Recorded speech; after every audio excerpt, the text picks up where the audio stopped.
Alhamdulillah, alhamdulillahilladzi alafa baina qulubina fa asbahna bi ni'mati ikhwana. Asyhadu an la ilaha illallah wahdahu la syarika lah wa asyhadu anna Muhammadan abduhu wa rasuluh alladzi la nabiyya wa rasula ba'da. Allahumma fassalli wa sallim wa barik ala sayyidina wa maulana Muhammadin wa ala alihi wa ashabihi wa ansarihi wa juhdihi wa man jahada fi sabilillah, amma ba'du.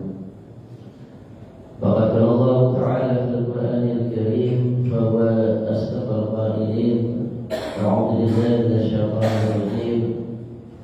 Ya ayyuhalladzina amanu taqullaha haqqa tuqatih wa la tamutunna illa wa antum muslimun.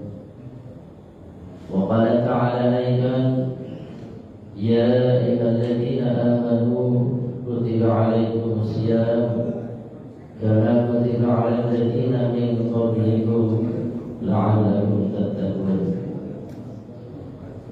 Wa qala Rasulullah sallallahu alaihi wasallam man shama ramadhana imanan wa ihtisaban ghufira lahu ma taqaddama min dhanbi.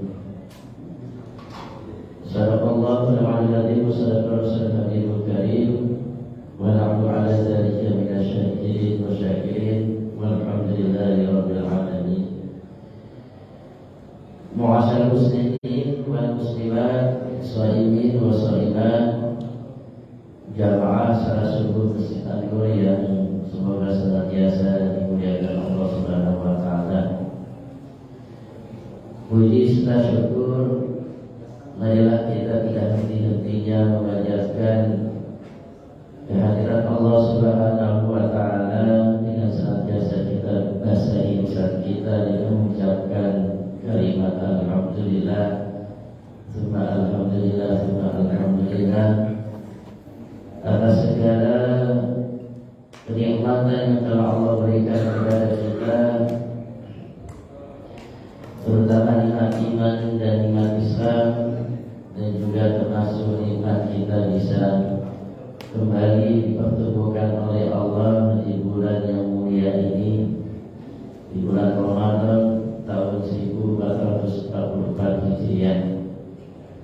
Kita bersyukur kepada Allah karena kita masih diberikan kesempatan untuk kita meraih pahalanya, meraih ampunannya, dan juga kesempatan kita untuk memperbaiki diri kita agar menjadi orang-orang yang muttaqin, orang yang bertakwa kepada Allah Subhanahu wa taala. Mudah-mudahan harapan-harapan senantiasa Allah ijabah dan kita diberikan kemudahan Allah untuk bisa memperolehnya. Amin ya rabbal alamin. Tidak pernah juga salah saran mari kita sampaikan, ya semoga Allah sampaikan kepada kedua hasanah kita, suri tauladan kita, Nabi besar Muhammad sallallahu alaihi wasallam beserta keluarganya, para sahabatnya, dan juga kepada para pengikutnya yang senantiasa istiqomah berada di jalan Islam dan juga istiqomah dalam menjalankan sunnah-sunnahnya. Mudah-mudahan kita termasuk di jalannya, dan juga mudah-mudahan kita nanti di yaumul qiyamah mendapatkan syafaat usulnya. Amin ya rabbal alamin. Bapak-bapak, ibu hadirin jamaah salat subuh yang dirahmati dan dimuliakan Allah Subhanahu wa taala. Pada kesempatan yang berkah dan yang mulia ini, yang baik ini, di awal bulan Ramadan, saya akan menyampaikan beberapa hal-hal atau perkara yang kita anggap sesuatu yang biasa, sesuatu yang lumrah kita lakukan di dalam bulan Ramadan ini, tapi ternyata apa yang kita lakukan demikian adalah sebuah kesalahan, kekeliruan, bahkan bisa mendatangkan murka dari Allah, atau bisa mendatangkan sesuatu yang kesia-siaan, tidak mendapatkan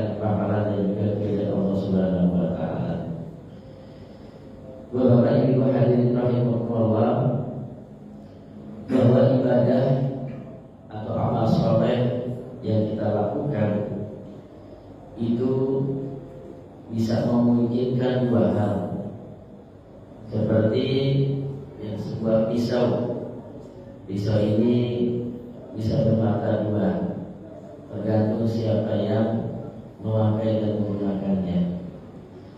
Ibadah atau amal saleh yang kita lakukan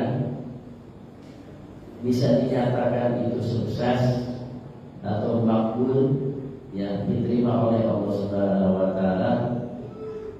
Bisa ada kalanya ini adalah badut, ya ditolak, ya gagal, tidak diterima oleh Allah Subhanahu wa taala. Walaupun memang kita tidak tahu apakah ibadah amal saleh yang kita lakukan ini betul-betul diterima oleh Allah ataupun tidak.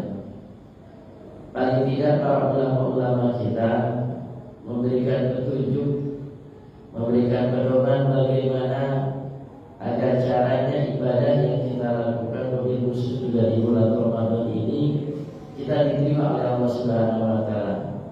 Kita sukses di hadapan Allah Subhanahu wa taala. Ya. Seperti ketika kita melaksanakan ibadah sholat, ya. Di dalam Al-Quran Allah Subhanahu wa taala menjelaskan ada orang yang sukses dalam menjalankan sholat, ada juga orang yang melaksanakan sholat itu gagal, tidak sukses, tidak diterima oleh Allah Subhanahu wa taala. Contoh dari orang yang melaksanakan sholat itu secara sukses, diterima oleh Allah Subhanahu wa taala, bahkan dikategorikan oleh Allah sebagai orang yang beruntung, sebagai orang yang muflih. Allah sampaikan di dalam surat Al-Mu'minun ayat 1 sampai ayat 2. Qad aflaha al-mu'minun alladzina hum fi shalatihim khashi'un. Qad aflaha, sungguh beruntung, sungguh sukses. Ya, sungguh ini tentunya amal yang diterima oleh Allah Subhanahu wa taala. Yang sukses, yang beruntung adalah orang-orang mukmin. Orang mukmin yang seperti apa yang dia sukses, yang dia beruntung, yaitu alladzina hum fi shalatihim khashi'un, yaitu orang-orang yang ketika melaksanakan sholat itu dengan khusyuk, dengan sentiasa menghadirkan di dalam dirinya bahwa dia sedang berinteraksi dan sedang menghadap kepada Allah Subhanahu wa taala. Ya.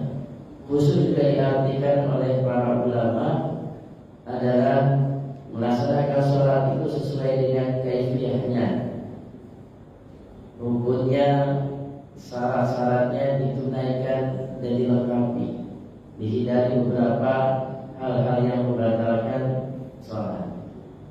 Maka orang yang demikian, orang yang sholat dengan khusyuk, maka dia mendapatkan kesuksesan, keberuntungan di hadapan Allah Subhanahu wa taala.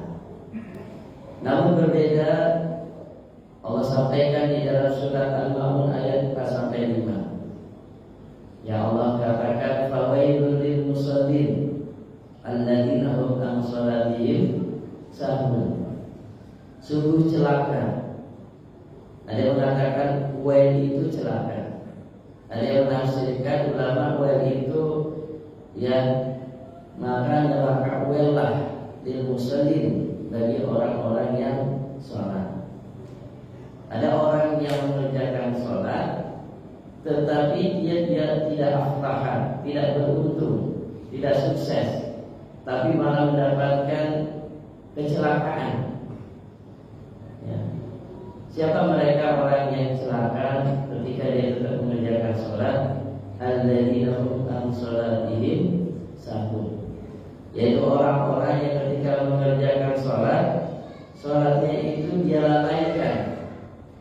Ya, lalai ini dalam artian yang pertama dijelaskan oleh para ulama, ketika melaksanakan sholat tidak dipenuhi rukun syaratnya, kaifiyahnya tidak mencontoh seperti kaifiyah baginda Rasulullah SAW. di sholatnya cepat, ya sholatnya tidak ada tumakninahnya, ya ada beberapa rukun-rukun yang ditinggalkan, ya. Dan fenomena mungkin di bulan Ramadan, ya ada beberapa tempat ketika melaksanakan sholat tarawih, ya dengan hitungan rakaatnya cukup banyak, tapi cepat kelarnya, ya tidak terdapat tumakninahnya.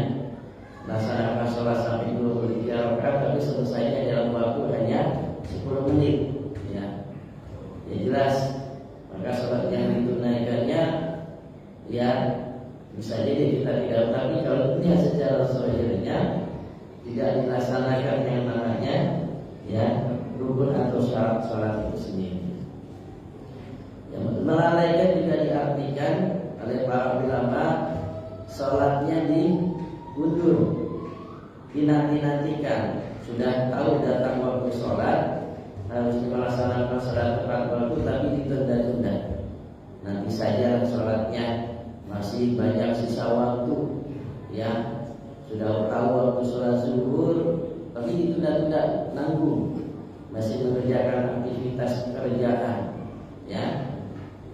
Sampailah jam 1 lewat belum sholat, sampailah jam 2 masih juga belum sholat, baru mau sholat jam 3, yang mau mendekati waktu sholat asar, yang mungkin sholat asar tinggal 10-15 menit lagi.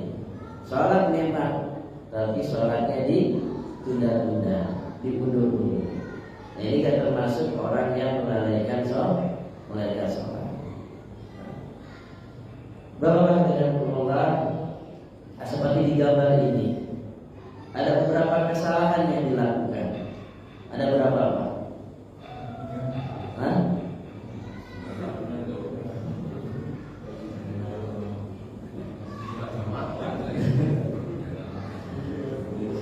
Ya, ada beberapa kesalahan yang dilakukan, ya oleh orang yang sholat ini. Ya. Yang pertama kita khusus saja. Yang pertama ini ada 2 orang, ya. Jika kita lihat memang bukan orang Indonesia, ya, yang orang luar, orang bule, ya. Nggak tahu apakah memang dia sholat beneran atau tidak, ya. Tapi dia sholat beneran lah. Mungkin dia mu'alkan kali, ya, belum masuk Islam, belum ngerti tentang sholat, dia sholat, tapi dia melakukan sholatnya itu tidak menutup aurat, karena aurat laki-laki antara pusat sampai lutut. Ya secara zahir, menurut para ulama, ya sholatnya nggak sah karena tidak menutup aurat. Yang kedua apa Pak? Yang kedua, ini ada dalam satu tempat, dalam satu masjid melaksanakan 2 jamaah. Jadi kalau dalam satu masjid, dalam satu tempat, tidak boleh didirikan 2 jamaah atau lebih. Kalau ada 1 jamaah, maka diikuti oleh masbuk atau jamaah yang baru datang, yang tertinggal. Jangan membuat jamaah yang lain. Nah ini ada 1 jamaah, ya dilakukan oleh orang bulenya, dan 1 jamaah dilakukan oleh orang-orang mungkin barangkali, ya. Nah ini seperti ini mungkin, ya karena mungkin ketidaktahuan, mungkin ilmunya belum, ya belum banyak didapatkan, sehingga dia melaksanakan sholat sepengetahuan biasanya. Ya, makanya ada juga ketika di zaman Rasul dahulu, ada seorang yang melaksanakan sholat, seorang melakukan sholat, kemudian dilihat oleh Rasulullah. Ketika selesai, oleh Rasul mengatakan, kamu ulangi sholat kamu. Sholat dilakukan lagi, selesai sholat, kata Rasulullah ulangi lagi, sholat lagi dia. Ya, ketika 2 kali sudah, kata Rasul ulangi lagi, ya sampai 3 kali disuruh ulangi oleh Rasulullah SAW. Kenapa diulangi? Karena memang sholatnya ini gak sesuai dengan kaifiyahnya, rukun syaratnya tidak ditunaikan, ya. Nah begitu juga Bapak hadirin dengan ibadah puasa Ramadan kita. Ya, bisa jadi puasa Ramadan yang kita tunaikan atau ibadah-ibadah di bulan Ramadan ini ada yang sukses, ada yang gagal. Nah yang gagal ini diingatkan oleh baginda Rasulullah SAW di dalam hadisnya yang diriwayatkan oleh Ibnu Nasai. Rubba shaimin laisa lahu min siyamihi illa al-ju' wa rubba qaimin laisa lahu min qiyamihi illa as-salam. Berapa banyak orang yang melaksanakan ibadah puasa dia tidak mendapatkan pahala, tidak mendapatkan apa-apa dari ibadah puasanya itu ilanju kecuali rasa lapar. Ya, ada yang menambahkan buat atas dan juga hanya mendapatkan rasa haus saja. Jadi begitu banyak. May Allah Rasulullah mengawal kata-kata rubba shaimin, berapa banyak, berarti banyak sekali di antara umat Islam yang berpuasa Ramadan tapi dia tidak mendapatkan apa-apa dari puasanya, enggak dapat pahala, apalagi mendapatkan predikat la'allakum tattaqun. Yang dia hanya dapatkan hanya lapar haus saja, hanya sekedar gugur kewajiban saja, sudah melaksanakan puasa Ramadan, menahan lapar, menahan haus, kemudian menahan juga tidak berhubungan dengan istri, ya dari pagi sampai sore, hanya sekedar itu saja, hanya gugur kewajiban, tetapi pahala yang pahala yang Allah sediakan tidak didapatkan. Begitu juga kata Nabi Wahabah ini, berapa banyak orang yang melaksanakan sholat malam ya di bulan Ramadan ini, melaksanakan sholat tarawih, melaksanakan sholat qiyamul lail ya, tetapi dia tidak mendapatkan pahala sholat tarawihnya, tidak mendapatkan pahala qiyamul lailnya, ila sahar, kecuali yang didapatkan hanya lelahnya saja, capeknya saja, mungkin hanya begadangnya saja. Melaksanakan sholat tarawih dengan jumlah rakaat yang banyak, ya, tetapi ternyata dia tidak mendapatkan pahalanya, yang didapat hanya ya lelahnya saja, mendapatkan begadangnya saja. Apalagi mungkin kalau kita yang melaksanakan sholat tarawih juga jangan sampai ya cuma 11 rakaat, tetapi ya tidak dijalankan sesuai dengan rukun syaratnya. Nah ini peringatan dari baginda Rasulullah SAW ya bagi orang yang sukses dan tidak sukses.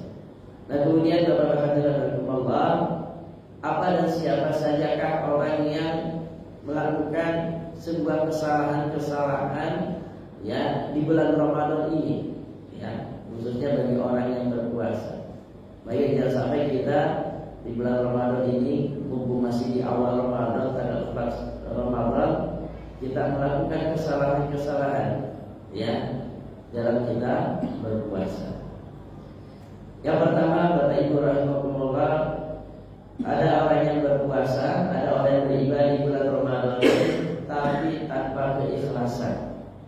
Ya ibadah puasanya, ibadah yang lainnya dia kerjakan bukan karena Allah, tapi karena manusia, ingin dilihat, ingin pamer, atau mungkin rasanya enak. Nah, termasuk juga pengen puasa tapi ingin menurunkan berat badan, ingin diet, gitu kan. Dan ada memang yang niat puasa tapi ingin diet untuk menurunkan berat badan, ya untuk supaya badannya sehat. Ya masalah badan sehat, masalah badannya turun beratnya, itu sebenarnya hanya bagian hikmah efek daripada puasa itu sendiri. Tapi niatnya bukan itu. Ya niatnya hanya karena Allah Subhanahu wa ta'ala. Maka jadi dari Rasulullah SAW, orang yang berpuasanya itu karena mengharap pahala dari Allah, maka jaminannya akan diampuni dosa-dosanya. Ya man shoma Ramadan imanan wa ihtisaban, barang siapa yang berpuasa bulan Ramadan didasari dua hal. Pertama, imanan, dengan rasa iman. Kita berpuasa ini karena iman. Mungkin tanpa iman kita nggak bisa mengerjakan ibadah puasa. Ibadah puasa berbeda dengan ibadah-ibadah yang lainnya. Kalau ibadah yang lain ketika kita melaksanakan masih bisa dilihat oleh orang lain. Kita melaksanakan sholat, apalagi sholat tarawih, orang bisa melihat kita sedang sholat. Kalau kita mengeluarkan zakat, infak, sedekah, orang bisa melihat kita mengeluarkan zakat, infak, sedekah. Kalau kita mengerjakan haji, umrah, mungkin bukan hanya satu masjid, satu kampung tahu kita melaksanakan ibadah haji, umrah.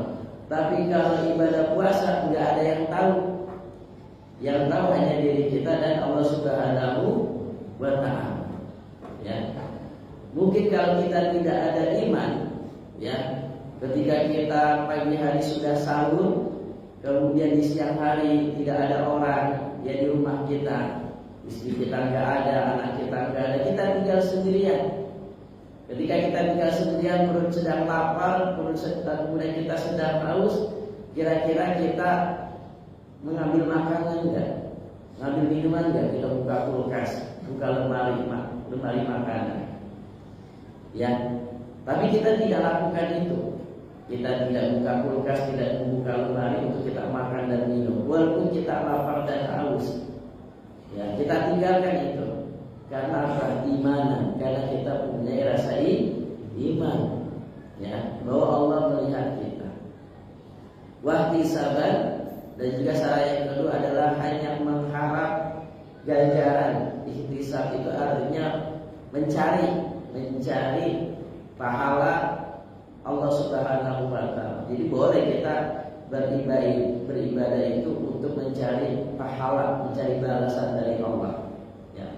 Maka jaminannya ghufira lahu ma taqaddama min dzambi. Maka dosanya akan diampuni oleh Allah Subhanahu wa Ta'ala. Ya, dosa 1 tahun yang lalu. Nah, ini janji dari Rasulullah SAW.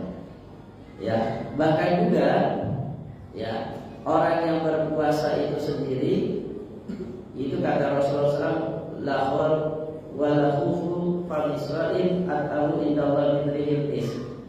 Jadi bau mulutnya orang berpuasa itu lebih wangi, ya, di sisi Allah Subhanahu wa Ta'ala, min rihil miski, dibandingkan wanginya baunya minyak misik. Ya, minyak wangi yang mungkin lebih wangi daripada minyak wangi yang lainnya.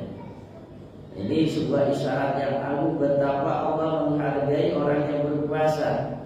Bau mulutnya aja Allah hargai.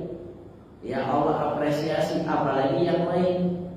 Ya, dia ibadah, dia berzikir, dia bertilawah, dia sholat sunnah, sholat wajib, maka Allah begitu banyak memberikan pahala baginya. Ya, baunya saja sudah Allah hargai, apalagi keringatnya, letihnya, menahan lapar, hausnya dan sebagainya. Bapak-bapak Ibu Allah, maka puasa yang kita jalankan ini adalah untuk melatih keikhlasan kita. Di dalam sebuah hadis Nabi Muhammad SAW bersabda, "Kullu amali ibnu Adam lahu illa shauma fa innahu li wa ana ajzibi." Setiap amal Ibnu Adam, manusia itu untuk dirinya. Jadi kalau kita melaksanakan sholatnya untuk kita. Kita zakat, infak, itu buat kita. Kita haji, umrah, kita berzikir, itu untuk kita. Ya, hanya satu ibadah yang itu untuk Allah. Ila shauma, kecuali puasa. Fa innahu li, karena puasa itu untukku, kata Nabi, kata Allah Subhanahu wa Ta'ala, wa ana ajzibi, dan aku sendiri yang akan membalasnya. Ya. Jadi Allah nanti akan memberikan balasan secara langsung, secara tunai di akhiratnya bagi orang-orang yang berpuasa. Ya. Jadi puasa ini adalah antara kita dengan Allah Subhanahu wa Ta'ala.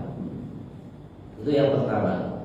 Kemudian kesalahan yang kedua, ada orang yang berpuasa, dia beribadah, dia tidak berdasarkan ilmu. Ya, syarat diterimanya ibadah oleh para ulama dikatakan adalah 2. Yang pertama ikhlas, ya, niat ikhlas karena Allah. Yang kedua adalah ittiba'ur rasul, mengikuti contoh dari Rasulullah SAW. Artinya adalah ya, apa yang dilakukannya itu adalah harus berdasarkan ilmu, yang memiliki ilmu. Tanpa ilmu maka ibadahnya tidak akan diterima Allah Subhanahu wa taala. Ya, sampai di dalam sebuah hadis Rasulullah SAW mengatakan faqihun wahidun asyadu ala syaitani min alfi abid. Seorang yang faqih, orang yang memiliki ilmu agama, itu lebih ditakuti oleh syaitan daripada 1000 ahli ibadah, ya, ibadahnya tanpa ilmu. Jadi pernah kejadian ketika itu Rasulullah SAW pernah bertemu dengan iblis, ya, bertemu dengan setan, ya. Ketika Rasulullah masuk dalam masjid, tiba-tiba setan itu iblis keluar dari masjid dan seperti ketakutan, ya. Kemudian Rasulullah bertanya, kenapa kamu seperti ketakutan seperti itu? Apa gerangan yang membuat engkau takut?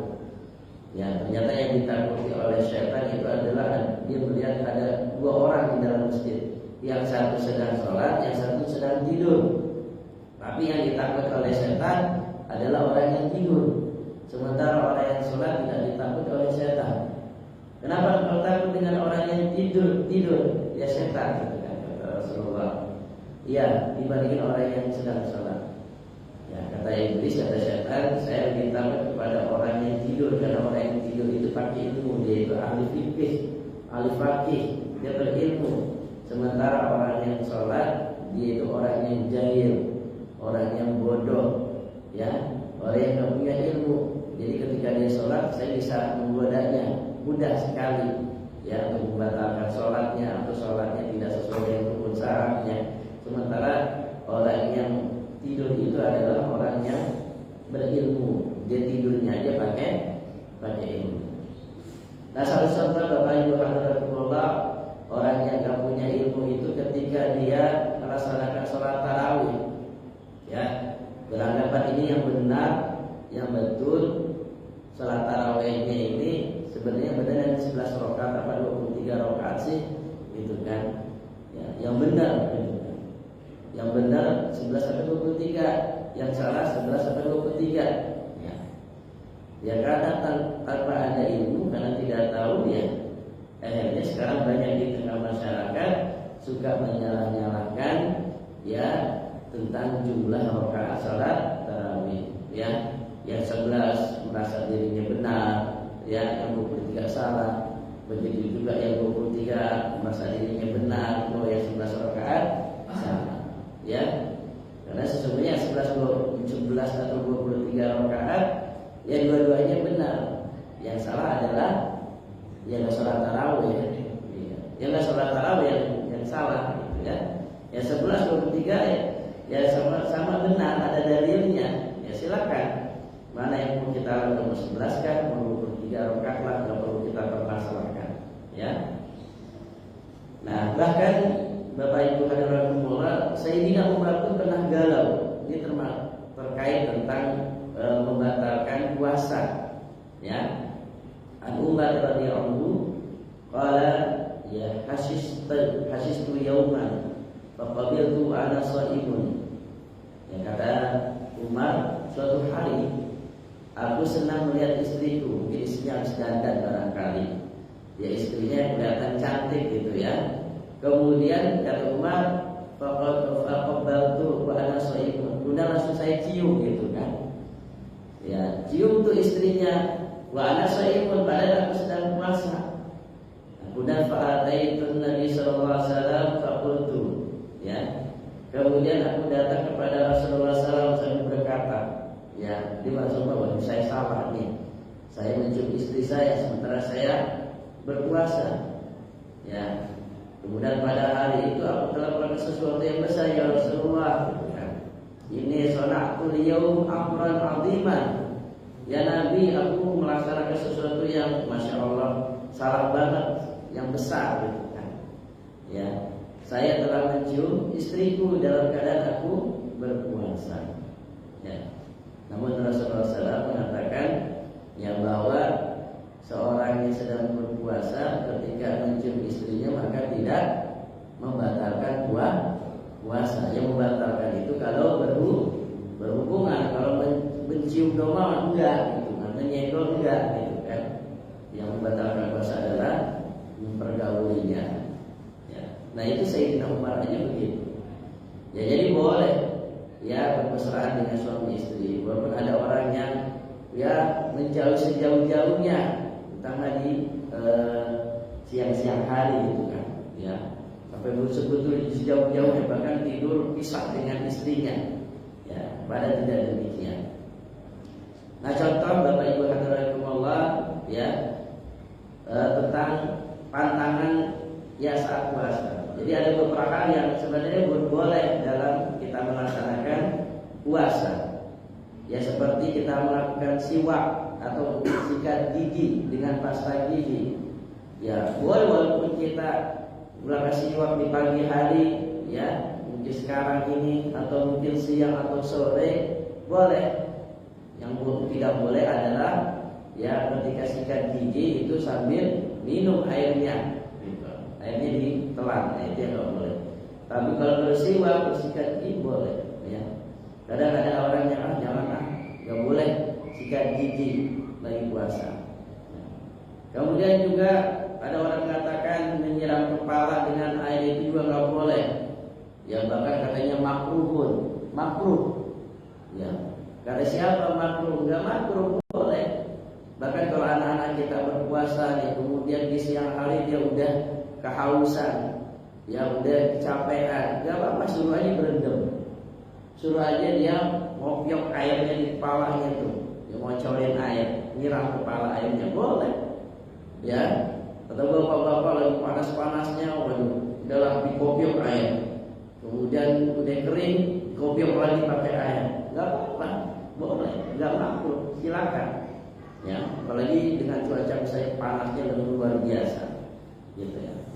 Nah, kemudian bercela memakai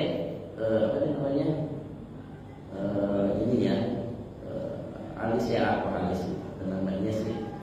Jadi kalau yang perempuan tapi mungkin kita lagi-lagi pakai celah di mata itu boleh. Kemudian juga boleh disuntik. Juga seperti diperdebatkan ya ketika suntik vaksin ya COVID, ini lagi puasa nih, boleh apa enggak? Gitu. Boleh. Ya. Selain apa? Selain infus ya, yang itu untuk menyegarkan badan. Kalau suntik apapun bapak-bapak misalnya mau berangkat umroh, suntik ini silakan.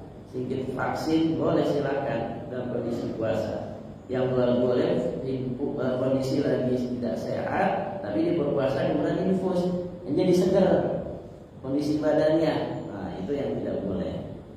Kemudian mencicipi makanan, boleh itu cici makanan. Jadi silakan istri-istri bapak-bapak atau ibu-ibu cici makanan bu. Ya lagi masak dicicipin.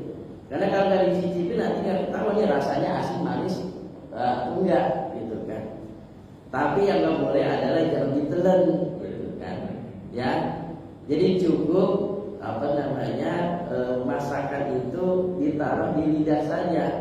Kan lidah ini pengecap ya, ada asin, manis, pahit, ya asam. Nah itu diletakkan di tempat bagaimana tempat rasa pengecapnya. Tapi jangan ditaruh langsung ditelan. Nah itu batal, nggak boleh, ya. Apalagi dicicipi satu sendok, nggak batal, ya. Kemudian mengambil darah, ya mungkin karena keperluan, karena sakit kemudian diambil untuk darah keperluan lab atau mungkin transfusi boleh, nggak apa-apa, ya. Selama tidak membahayakan dirinya, ya. Termasuk juga berbekam boleh, silakan kalau pengen bekam di bulan Ramadan. Ya kalau kuat ya, kadang harus bekam juga capek atau mungkin lemas. Berkumur-kumur, ya ketika berwudu termasuk istinsyak, ya memasukkan air ke hidung ini boleh, ya. Yang penting ketika kumur dengan memasukkan air ke hidung nggak sampai ditelan masuk ke dalam, gitu ya. Ya, karena ini kan sudah berkumur-kumur dan membersihkan hidung. Mencium istri juga seperti tadi hadis boleh.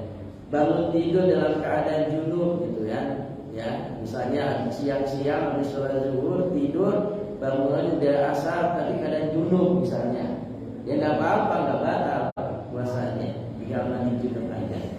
Menggunakan minyak wangi, meludah, berenang. Ya, ini maksudnya nih ya berenang boleh silakan, yang penting nggak boleh sambil nyelam kemudian minum air gitu ya, berenang gitu, boleh silakan. Dari pagi sampai sore juga nggak apa-apa kalau misalnya kuat ya. Mau berenang, karena saking panas sudah berenang aja, sama kayak berenang boleh. Nah ini kalau kita nggak tahu ilmunya, mungkin kita juga ya masih bingung-bingung bola atau gitu. Nah ini contoh saja. Kemudian Bapak Ibu rahimahullah, kesalahan yang ketiga, berpuasa hanya sekedar menahan lapar haus saja ya, atau mungkin menahan dari berhubungan saja dengan istri. Nah Rasulullah mengingatkan dalam hadisnya yang diriwayatkan oleh Imam Bukhari, man lam yada qawla zur wal amal bi falaysa bihi hajatun fi ayyada'a qawlahu wa syaraba. Jadi barang siapa yang tidak meninggalkan berkata dusta dan beramal yang buruk, ya beramal juga kedustaan, bohong, maka Allah tidak membutuhkan dia meninggalkan makan dan minumnya.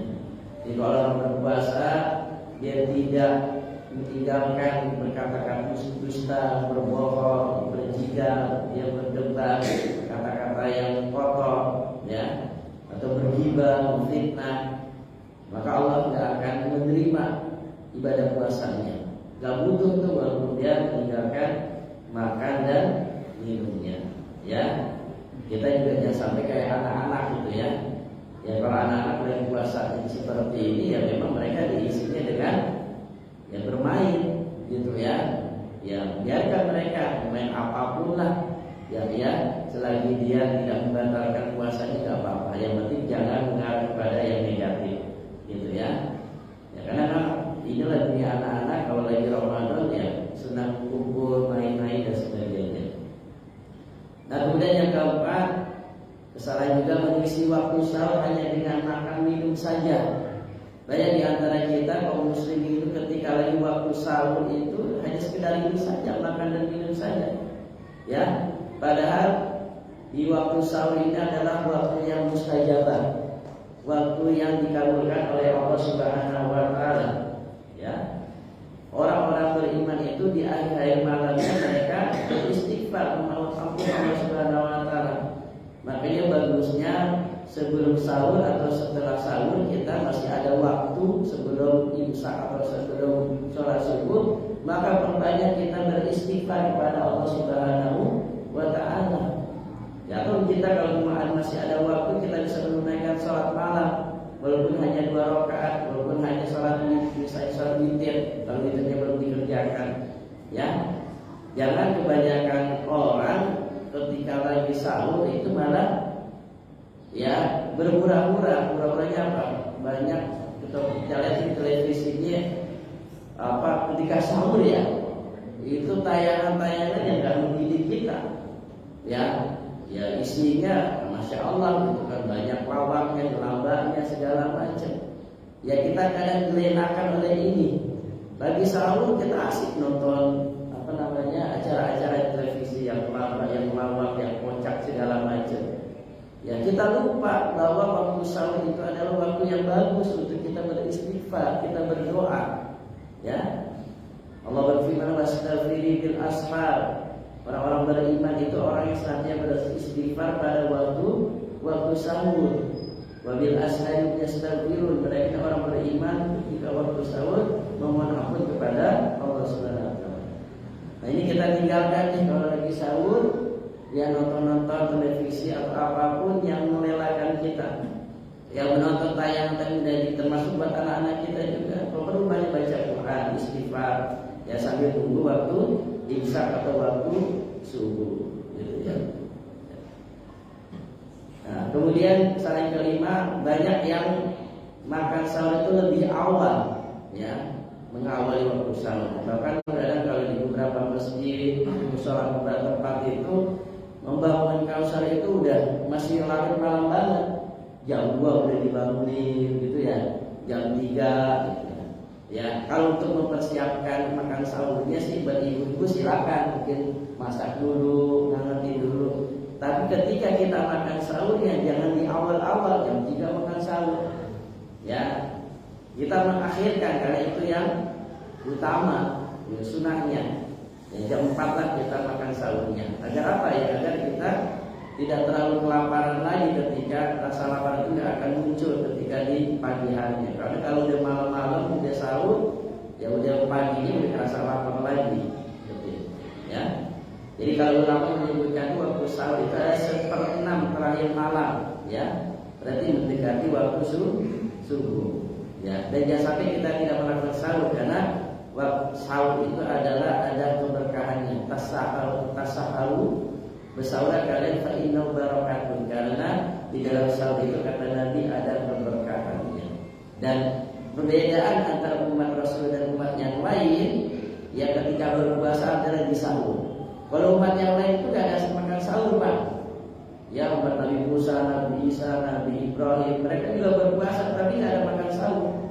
Kalau kita umat Rasulullah SAW puasanya ada sahur, nah, itu membedakannya. Nah, kemudian masyarakat saudara, kesalahan yang kedua puasa tapi malas-malas, ya. Puasa kerjaannya, mohon maaf mungkin tidur aja gitu ya. Kerjaannya leha-leha, main game, ya. Kemudian dia ngabuburit yang gak ada jelasnya gitu ya.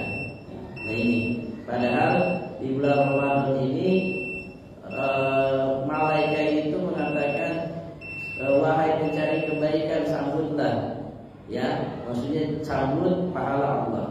Para pencari kejahatan berhentilah.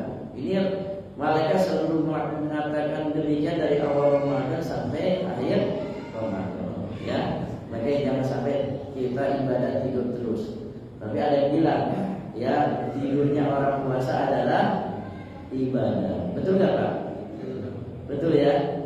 Iya. Ya kalau tidurnya itu tidur gaibulah, ya tidurnya di siang hari untuk nanti malam harinya, yuk, supaya sholat tarawih, sholat qiyamul lailnya itu lebih segar, gak ngantuk. Tapi kalau tidurnya habis subuh tidur, bangun zuhur, habis zuhur tidur lagi sampai asar, habis asar tidur lagi, bangun-bangun menjelang maghrib, itu bukan tidurnya orang ibadah, gitu kan? Nah, sebenarnya nggak ada dalilnya di dalam hadis tidur orang berpuasa itu ibadah, nggak ada. Kalau ada demikian, kalau kita lihat Rasulullah dengan para sahabat, ya mereka itu di bulan Ramadan betul-betul ekstra meluangkan waktunya untuk ibadah, nggak banyak tidur, ya nggak banyak berleha-leha, ya lebih banyak ibadah, gitu ya. Nah, tapi kalau memang kita ingin tidur kayak ular sebelum zuhur atau setelah zuhur, ya hanya 1 jam saja misalnya, supaya kita malamnya lebih kuat atau nggak ngantuk sholat tarawih, nah itu bagus, ya. Kemudian yang ketujuh, memperbanyak makan minum secara berlebih-lebihan. Nah ini jangan terlalu banyak kita makan yang berlebihan, kita lagi buka puasa. Apa aja ada hidangan, nah jangan, ya. Karena kata Nabi, tidak ada tempat yang paling buruk yang dipenuhi isinya oleh manusia kecuali perutnya, ya.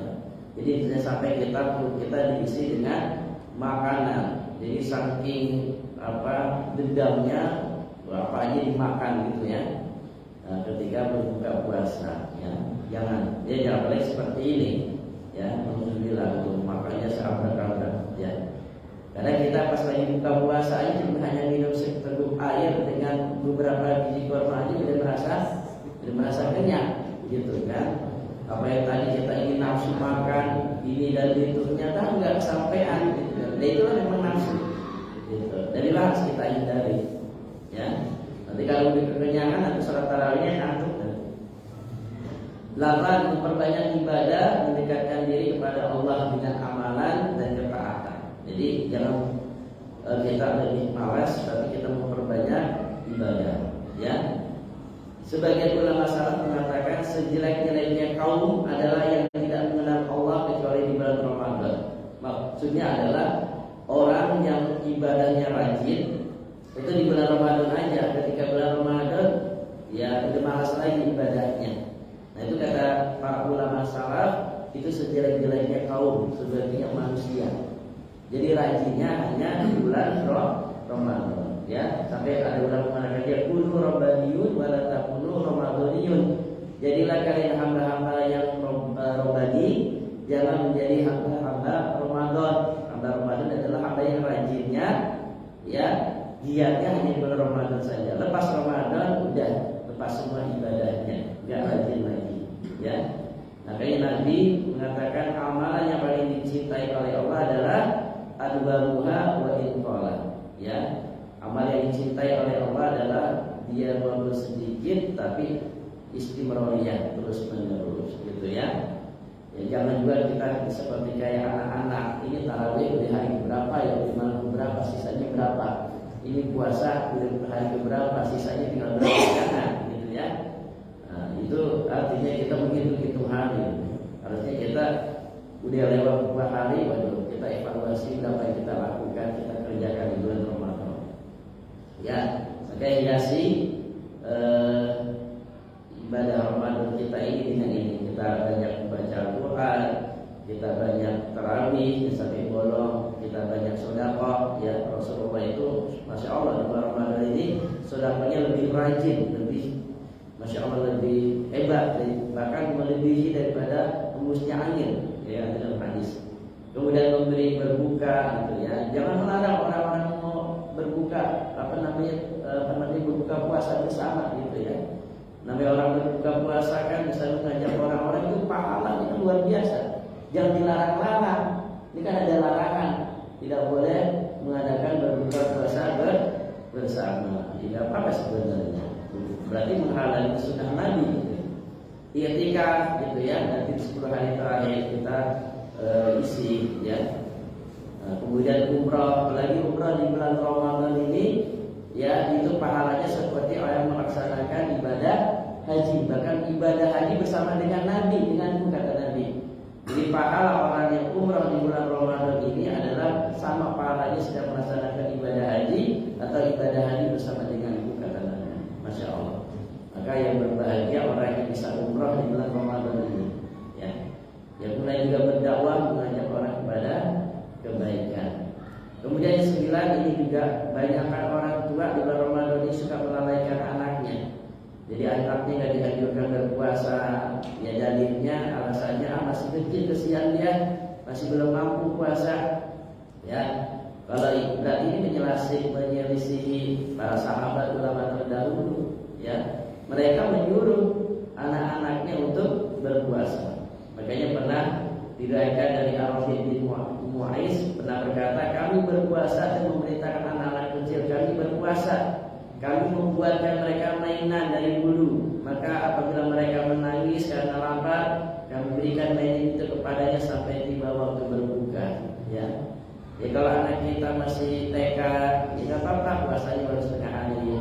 Yang sudah SD mulai untuk 1 hari, tidak apa-apa.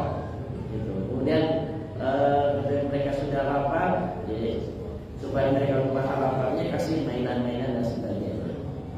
Dan yang terakhir, Bapak Ibu rahimahullah, kesalahannya ke-10, orang beribadah di Ramadan ini semangatnya di awal-awal saja, ya. Maka di awal ini alhamdulillah masjid musola itu serasa sempit, ya. Mungkin pengurus DKM sampai berpikir ingin mau melebarkan masjid lagi, gitu kan. Tapi pas sudah di akhir masjid terasa lega lagi, ya. Jadi semangatnya di awal. Kalau udah di akhir, ya sudah mulai kendor. Padahal Nabi ketika udah masuk 10 hari terakhir Ramadan, beliau menghidupkan malam-malamnya sampai istrinya, anaknya dibangunkan untuk qiyamul lail. Kemudian mengikat sarungnya dalam artinya betul-betul bersungguh-sungguh dalam beribadah, gitu ya. Tapi kalau yang umrah di akhir Ramadan itu masya Allah, itu kalau di Masjidil Haram, Masjid Nabawi, kalau di akhir Ramadan itu yang kali awal sekarang ini udah penuhnya luar biasa. Apalagi nanti di akhir Ramadan itu ribuan orang, jutaan mungkin ya, bukan ribuan lagi. Mereka belum beriktikaf di sana mengharapkan dapat Lailatul Qadar. Ya, jadi jangan sampai ya memang fenomena kita ya di Indonesia kalau di akhir Ramadan ya sibuk dengan mempersiapkan Lebaran, sibuk belanja, sibuk mudik dan sebagainya. Jadi kalau di sana Pak, di Arab Saudi ya, di negara Timur Tengah mah nggak ada kebiasaan itu. Jadi mau Syawal, Idul Fitri ya biasa aja, nggak ada namanya mudik-mudik di sana gitu kan. Apalagi belanja sampai ya di akhir Ramadan itu mereka lalai. Ya, baik. Bapak Ibu rahimahullah, itu beberapa 10 ya. Jadi masih ada beberapa kesalahan yang lain, tapi saya ringkas ke sini ya. Mudah-mudahan kita semuanya bisa diberikan oleh Allah SWT kekuatan untuk bisa menjalani ibadah puasa ini dengan sukses ya, dan kita terhindar dari hal-hal yang kesalahan ini. Wallahu a'lam bishawab. Mudah bermanfaat.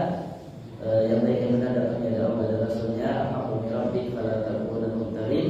Kalau ada yang salah kurang yang saya sampaikan tentunya apa dan berikan saya. Saya akhiri dengan suratul mustaqim. Wassalamualaikum warahmatullahi wabarakatuh.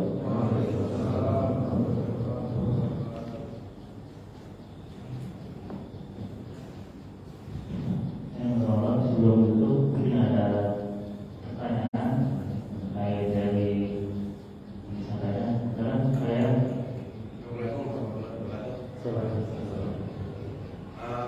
itu kalau misalkan sholat jamaah di masjid ya, misalkan di masjid ada yang sudah sholat jamaah, sudah sholat jamaah, terus ada yang orang musafir datang, dia bikin jamaah sendiri, nah dia itu mau sholat jamaah atau enggak, gimana? Boleh atau enggak? Iya.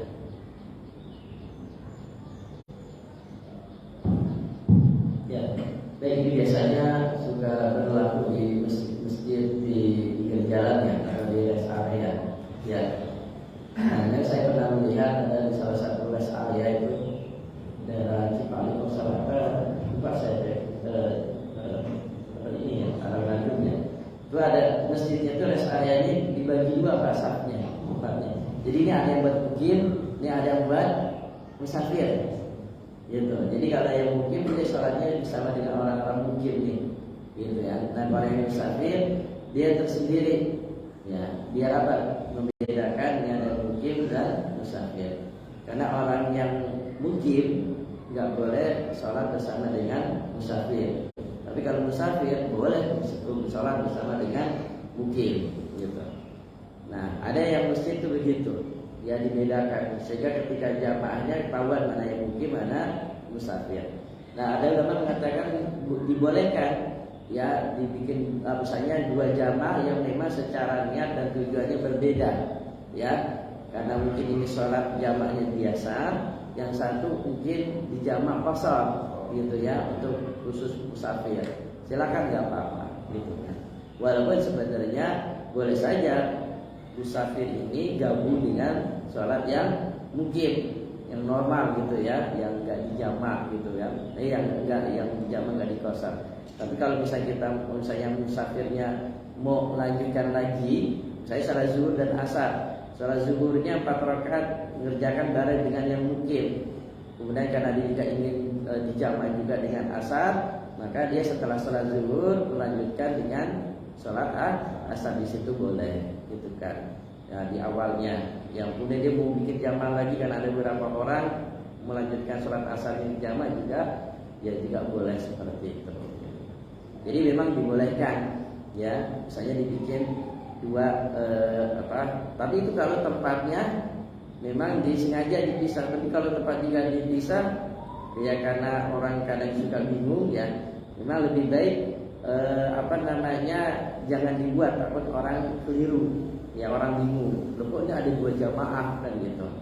Nah, jadi kalau lebih bagus yang musafir mengalah dulu sampai yang mukim ini selesai sholatnya. Ketika udah selesai sholatnya, udah salam, ya, maka yang musafir sholat bikin jamaah biar tidak membingungkan jamaah seperti itu. Nah, nanti diinformasikan aja sedang sholat, walaupun ada orang mungkin datang karena nggak tahu ini sedang sholat musafir nih ya, jamaah kosong, didatang aja ikut, ya nggak apa-apa karena dia nggak tahu, ya ikutin aja. Nanti pun kalau cuma 2 rakaat kemudian kurang 2 rakaat, tinggal dilengkapi lagi 2 rakaatnya jika sholat 2 asar atau mungkin sholat isya, seperti itu. Itu Pak Allah. Mungkin ada pertanyaan lagi. Assalamualaikum warahmatullahi wabarakatuh. Ustaz mau nanya, yang saya tahu hal yang membatalkan puasa itu kan ketika memasukkan sesuatu melalui 5 lubangnya. Dulu saya pernah melakukan tetes mata. Tetes mata itu kan berarti kan bukan memasukkan sesuatu melalui lubang itu. Cuman tetes mata itu saya lupa dulu merek apa gitu ya. Yang jelas tetes mata itu menyebabkan rasa pahit di pangkal hidung dan pangkal tenggorokan. Kalau seperti itu membatalkan puasa tidak ya? Iya, ya memang betul yang membatalkan puasa itu salah satu adalah memasukkan sesuatu ke dalam lubang yang ada di dalam tubuh. Ya, dan lubang itu tidak sekedar mulut, hidung, ya, telinga. Ada beberapa lubang termasuk mata, termasuk juga kemaluan depan belakang. Ya, dan kita tahu bahwa namanya antara telinga, hidung, mulut termasuk mata ya itu satu jalur kan ya.